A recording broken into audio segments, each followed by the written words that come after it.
नमस्कार दोस्तों, उपनिषद हिंदू धर्म के महत्वपूर्ण श्रुति धर्म ग्रंथ हैं। उपनिषद वैदिक वाङ्मय के अभिन्न भाग हैं। इनमें परमेश्वर, परमात्मा ब्रह्म और आत्मा के स्वभाव और संबंध का बहुत ही दार्शनिक और ज्ञानपूर्वक वर्णन दिया गया है। उपनिषद ही समस्त भारतीय दर्शनों के मूल स्रोत हैं। चाहे वो वेदांत हो या सांख्य या जैन धर्म या बौद्ध धर्म, उपनिषदों को स्वयं भी वेदांत कहा गया है। दुनिया के कई दार्शनिक उपनिषदों को सबसे बेहतरीन ज्ञानकोश मानते हैं। उपनिषद भारतीय सभ्यता की विश्व को अमूल्य धरोहर है। ये संस्कृत में लिखे गए हैं। उपनिषद वेदों के अत्यंत दार्शनिक भाग हैं। चूंकि ये वेदों के अंतिम भाग हैं, इसीलिए इन्हें वेदों का सार भी कहा जा सकता है।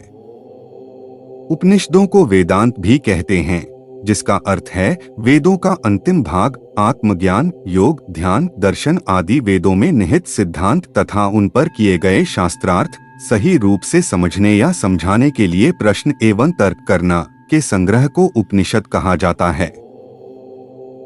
दोस्तों, हमारी भारतीय संस्कृति की प्राचीनतम एवं अनुपम धरोहर के रूप में वेदों का नाम आता है। मनीषियों ने वेद को ईश्वरीय बोध अथवा ज्ञान के रूप में पहचाना है। विद्वानों ने उपनिषदों को वेदों का अंतिम भाष्य वेदांत का नाम दिया है। उपनिषद ब्रह्म ज्ञान के ग्रंथ हैं। वेद का वह भाग जिसमें विशुद्ध रीति से आध्यात्मिक चिंतन को ही प्रधानता दी गई है और फल संबंधी कर्मों के दृढ़ानुराग को शिथिल करना सुझाया गया है, उपनिषद कहलाता है। मुख्य उपनिषद 12 या 13 हैं। सभी किसी न किसी वेद से जुड़े हुए हैं। उपनिषद शब्द का साधारण अर्थ है समीप उपवेशन या समीप बैठना। ब्रह्मा विद्या की प्राप्ति के लिए शिष्य का गुरु के पास बैठना। यह शब्द उपनि उपसर्ग तथा सद धातु से निष्पन्न हुआ है। सद धातु के 3 अर्थ हैं: विवर्ण नाश होना, गति पाना या जानना तथा अवसादन शिथिल होना। इसका अर्थ यह है कि जिस विद्या से परब्रह्म अर्थात ईश्वर का सामीप्य प्राप्त हो, उसके साथ तादात्म्य स्थापित हो, वह विद्या उपनिषद कहलाती है। उपनिषद में सद धातु के 3 अर्थ और भी हैं: विनाश, गति अर्थात ज्ञान प्राप्ति और शिथिल करना। इस प्रकार उपनिषद का अर्थ हुआ जो ज्ञान पाप का नाश करे, सच्चा ज्ञान प्राप्त कराए, आत्मा के रहस्य को समझाए तथा अज्ञान को शिथिल करे, वह उपनिषद है। उपनिषद में ऋषि और शिष्य के बीच बहुत सुंदर और गूढ़ संवाद है जो पाठक को वेद के मर्म तक पहुंचाता है। अष्टाध्यायी में उपनिषद शब्द को परोक्ष या रहस्य के अर्थ में प्रयुक्त किया गया है। कौटिल्य के अर्थशास्त्र में युद्ध के गुप्त संकेतों की चर्चा में उपनिषद शब्द का प्रयोग किया गया है। इससे यह भाव प्रकट होता है कि उपनिषद का तात्पर्य रहस्यमय ज्ञान से है। अमरकोश उपनिषद के विषय में कहा गया है कि उपनिषद शब्द धर्म के गूढ़ रहस्यों को जानने के लिए प्रयुक्त होता है। विद्वानों ने उपनिषद शब्द की व्युत्पत्ति उपनिषद के रूप में मानी है। इनका अर्थ यही है कि जो ज्ञान व्यवधान रहित होकर निकट आए, जो ज्ञान विशिष्ट और संपूर्ण हो तथा जो ज्ञान सच्चा हो, वह निश्चित रूप से उपनिषद ज्ञान कहलाता है। मूल भाव यही है कि जिस ज्ञान के द्वारा ब्रह्मा से साक्षात्कार किया जा सके, वही उपनिषद है। इसे अध्यात्म विद्या भी कहा जाता है। उपनिषद वेदों के मंत्र भाग, ब्राह्मण ग्रंथ, आरण्यक ग्रंथ आदि से संबंधित है। कतिपय उत्तर वैदिक काल के ऋषियों द्वारा अस्तित्व में आए हैं, जिनका स्वतंत्र अस्तित्व है। मुक्तिकोपनिषद में श्लोक संख्या 30 से 39 तक 108 उपनिषदों की सूची दी गई है। इन 108 उपनिषदों में से वेद के 10 उपनिषद है, शुक्ल यजुर्वेद के 19 उपनिषद है, कृष्ण यजुर्वेद के 32 उपनिषद है, सामवेद के 16 उपनिषद है, अथर्ववेद के 31 उपनिषद है। मुक्तिकोपनिषद में चारों वेदों की शाखाओं की संख्या भी दी है और प्रत्येक शाखा का एक एक उपनिषद होना बताया है। इस प्रकार चारों वेदों की अनेक शाखाएं हैं और उन शाखाओं की उपनिषदें भी अनेक हैं। विद्वानों ने ऋग्वेद की 21 शाखाएं, यजुर्वेद की 109 शाखाएं, सामवेद की 1000 शाखाएं तथा अथर्ववेद की 50,000 शाखाओं का उल्लेख किया है। इस दृष्टि से तो सभी वेदों की शाखाओं के अनुसार 1180 उपनिषदें होनी चाहिए, परंतु प्रायः 108 उपनिषदों का उल्लेख प्राप्त होता है। इनमें भी कुछ उपनिषद तो अत्यंत लघु हैं। इनके अतिरिक्त नारायण, नृसिंह, रामतापनी तथा गोपाल 4 उपनिषद और हैं। 108 उपनिषदों में से प्रथम 10 को मुख्य उपनिषद कहा जाता है, 21 उपनिषदों को सामान्य वेदांत, 23 उपनिषदों को संन्यास, 9 को शाक्त, 13 को वैष्णव, 14 को शैव तथा 17 उपनिषदों को योग उपनिषद की संज्ञा दी गई है। विषय की गंभीरता तथा विवेचन की विशदता के कारण 13 उपनिषद विशेष मान्य तथा प्राचीन माने जाते हैं। जगतगुरु आदि शंकराचार्य ने 10 पर अपना भाष्य दिया है। 1 ईश शुक्ल यजुर्वेद, 2 ऐत्रेय ऋग्वेद, 3 कठ कृष्ण यजुर्वेद, 4 केन सामवेद, 5 छांदोग्य सामवेद, 6 प्रश्न अथर्ववेद, 7 तैत्तिरीय कृष्ण यजुर्वेद, 8 बृहदारण्यक शुक्ल यजुर्वेद, 9 मांडुक्य अथर्ववेद और 10 मुंडक अथर्ववेद। उन्होंने निम्न 3 को प्रमाण कोटि में रखा है, 1 श्वेताश्वतर, 2 कौशिकी तथा 3 मैत्रायणी। अन्य उपनिषद तत्त देवता विषयक होने के कारण तांत्रिक माने जाते हैं। ऐसे उपनिषदों में शैव, शाक्त, वैष्णव तथा योग विषयक उपनिषदों की प्रधान गणना है। भाषा तथा उपनिषदों के विकास क्रम की दृष्टि से उनका विभाजन 4 स्तर में किया है। 1 गद्यात्मक उपनिषद, 1 ऐत्रेय, 2 केन, 3 छांदोग्य, 4 तैत्तिरीय, 5 बृहदारण्यक तथा 6 कौशिकी। इनका गद्य ब्राह्मणों के गद्य के समान सरल, लघुकाय तथा प्राचीन है। 2 पद्यात्मक उपनिषद, 1 ईश, 2 कठ, 3 श्वेताश्वतर तथा नारायण। इनका पद्य वैदिक मंत्रों के अनुरूप सरल, प्राचीन तथा सुबोध है। 3 अवांतर गद्योपनिषद, 1 प्रश्न, 2 मैत्री, मैत्राणी तथा 3 मांडुक्य, 4 आथर्वण अर्थात कर्मकांडी उपनिषद। अन्य अवांतर कालीन उपनिषदों की गणना इस श्रेणी में की जाती है। उपनिषद भारतीय आध्यात्मिक चिंतन के मूलाधार है, भारतीय आध्यात्मिक दर्शन स्रोत हैं।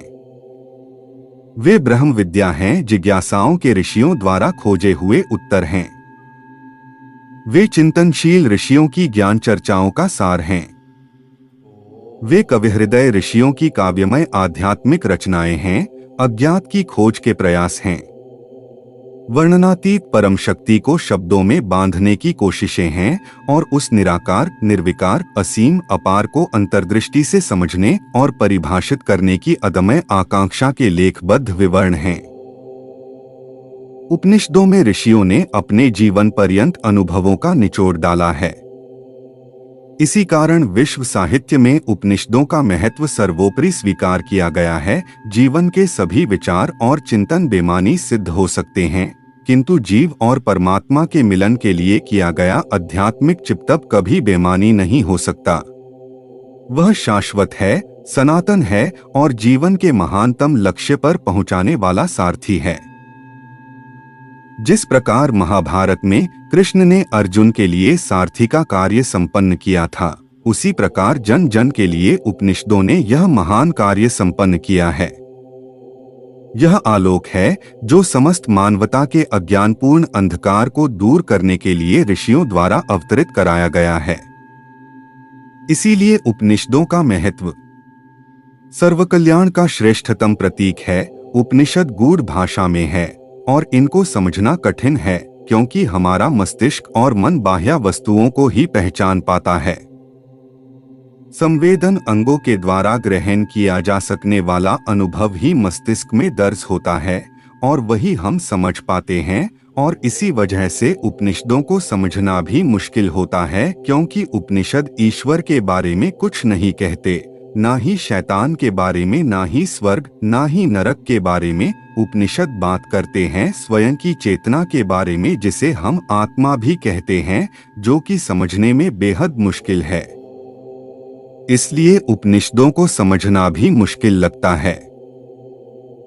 एक ईशावास्योपनिषद, यह शुक्ल यजुर्वेद का 40वां अध्याय है, जिसे ईशावास्योपनिषद कहा गया है। उपनिषद श्रृंखला में इसे प्रथम स्थान प्राप्त है। इस उपनिषद में ईश्वर के गुणों का वर्णन है, अधर्म त्याग का उपदेश है, सभी कालों में सत्कर्मों को करने की आवश्यकता पर बल दिया गया है। परमेश्वर के अतिसूक्ष्म स्वरूप का वर्णन इस उपनिषद में दिया गया है। सभी प्राणियों में आत्मा को परमात्मा का अंश जानकर अहिंसा की शिक्षा दी गई है। समाधि द्वारा परमेश्वर को अपने अंतःकरण में जानने और शरीर की नश्वरता का उल्लेख किया गया है।